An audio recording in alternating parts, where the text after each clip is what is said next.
Il y avait des indices un peu partout dans la vidéo, mais je pense que les backrooms sont le nouveau Slenderman. Et c'est un truc de fou à quel point ça colle bien.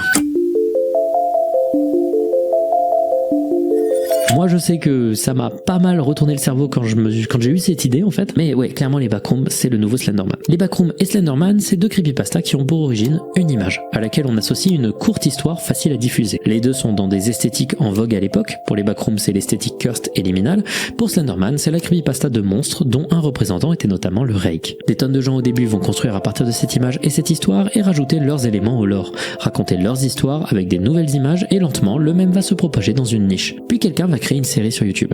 Une série novatrice sur énormément de points qui va changer drastiquement la manière de raconter l'horreur sur internet et qui va devenir virale. Pour les backrooms, c'est la série de Kane Pixels, pour Slenderman, c'est Marble Hornet. Une série qui, certes, a commencé 10 jours après les premiers montages photos, mais qui va devenir un phénomène viral dans les 2 ans après ses démarrages. Alors que le phénomène se propage, des tonnes de créateurs indépendants vont s'inspirer des créations de cette série qui définitivement est en train de changer les codes de l'horreur sur internet et qui devient virale à cause de ça. Pour les backrooms, on a tous les gens talentueux qui ont créé leur propre version des backrooms dans un style Kane Pixels, et pour Slenderman, on a toutes les séries du Slenderverse, des tonnes de séries qui s'inspirent de Marble Hornet pour raconter enfin de footage, la descente aux enfers d'un personnage principal qui tombe sur la créature.